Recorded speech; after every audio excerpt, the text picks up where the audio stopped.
আসসালামু আলাইকুম। সংবাদে আপনাদের সবাইকে স্বাগত জানাচ্ছি। আমি ফিরোজ তোহা। শুরুতেই আরবে কেবলস সংবাদ শিরোনাম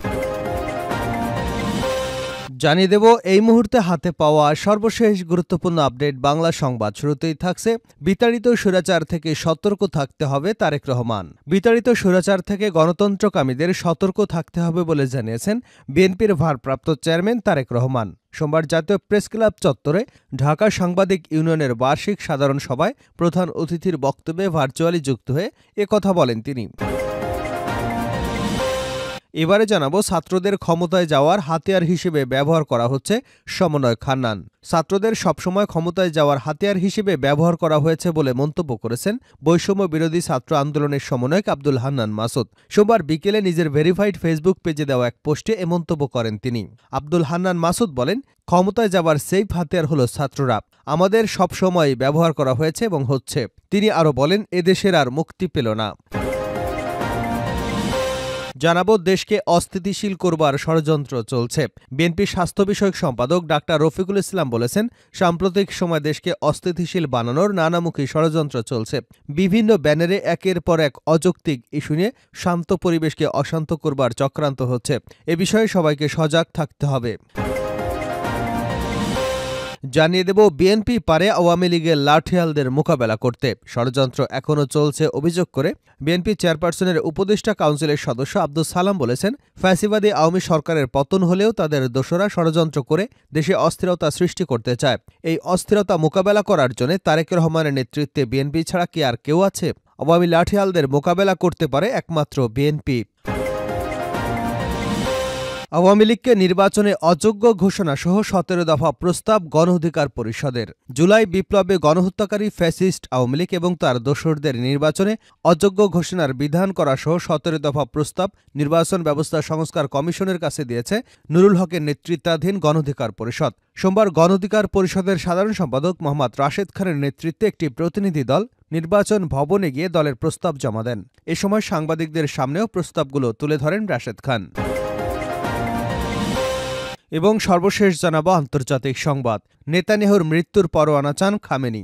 ইরানের সর্বোচ্চ ধর্মীয় নেতা আয়াতুল্লাহ আলী খামেনি বলেছেন, ইসরায়েলের প্রধানমন্ত্রী বেনয়ামিন নেতানিয়াহুর বিরুদ্ধে কেবল গ্রেপ্তারি পরোয়ানা জারি যথেষ্ট নয়, তার বিরুদ্ধে মৃত্যুর পরোয়ানা জারি করতে হবে। বার্তা সংস্থা রয়টার্সের প্রতিবেদনে বলা হয়েছে, বৃহস্পতিবার ইসরায়েলের প্রধানমন্ত্রী বেনয়ামিন নেতানিয়াহু এবং তার সাবেক প্রতিরক্ষা মন্ত্রীর বিরুদ্ধে গ্রেপ্তারি পরোয়ানা জারি করে আন্তর্জাতিক অপরাধ আদালত। সেই পরোয়ানা জারির প্রতিক্রিয়ায় আয়াতুল্লাহ খামেনি একথা বলেন। এতক্ষণ শিরোনাম শুনছিলেন, এবার বিস্তারিত। প্রিয় দর্শক, আপনি যদি এই চ্যানেলে নতুন হয়ে থাকেন, ভিডিওটি দেখতে দেখতে চ্যানেলটি সাবস্ক্রাইব করে আমাদের সঙ্গে থাকুন। আর এই ভিডিও সম্পর্কে আপনি আপনার মূল্যবান মতামতটি কমেন্ট বক্সে জানিয়ে দিন। আর হ্যাঁ প্রিয় দর্শক, জানিয়ে দিন ভিডিওটি কোথা থেকে দেখছেন। বিতাড়িত স্বৈরাচার থেকে সতর্ক থাকতে হবে তারেক রহমান। বিতাড়িত স্বৈরাচার থেকে গণতন্ত্রকামীদের সতর্ক থাকতে হবে বলে জানিয়েছেন বিএনপির ভারপ্রাপ্ত চেয়ারম্যান তারেক রহমান। জাতীয় প্রেসক্লাব চত্বরে ঢাকা সাংবাদিক ইউনিয়নের বার্ষিক সাধারণ সভায় প্রধান অতিথির বক্তব্যে ভার্চুয়ালি যুক্ত হয়ে তিনি এসব কথা বলেন। তারেক রহমান বলেন, বিতাড়িত স্বৈরাচারের পলায়নের পর গণতন্ত্রকামী জনগণের আকাঙ্ক্ষা পূরণের এক বিশাল দায়িত্ব নিয়ে আজ অন্তর্বর্তী সরকারের যাত্রা শুরু হয়েছে। তবে গণতন্ত্রের পক্ষের সব শক্তি এবং সাংবাদিক সমাজকে সতর্ক থাকা দরকার। বিতাড়িত স্বৈরাচার আমাদের গণতন্ত্র প্রতিষ্ঠার যে চলমান যাত্রা তা বাধাগ্রস্ত করতে কিন্তু এরই মধ্যে নানা ধরনের ষড়যন্ত্র করছে।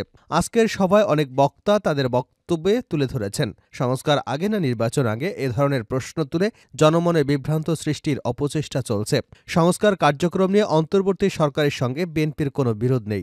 সংস্কার আগে না নির্বাচন আগে, যারা এ ধরনের প্রশ্ন তুলে জনমনে বিভ্রান্তি সৃষ্টির অপচেষ্টা লিপ্ত রয়েছেন তাদের উদ্দেশ্য কিন্তু ভিন্ন।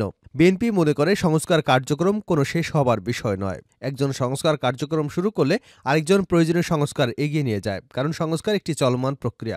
তবে সংস্কারের কিংবা সরকারের বাইরে আমাদের প্রত্যেকের মনে রাখা দরকার, গণতান্ত্রিক রাজনৈতিক সংস্কৃতির গুণগত উত্তরণ ছাড়া পুঁথিগত সংস্কার অনেকটা অকার্যকর। তিনি বলেন, সংস্কার কার্যক্রমকে কার্যকর করতে চাইলে সবার আগে জনগণের নিত্যদিনের দুর্দশা লাঘবের ব্যবস্থা করা দরকার। জনগণের নিত্যর প্রয়োজনীয় সরবরাহ নিশ্চিত করা না গেলে সংস্কার কার্যক্রমের কাঙ্ক্ষিত সুফল পাওয়া যাবে না।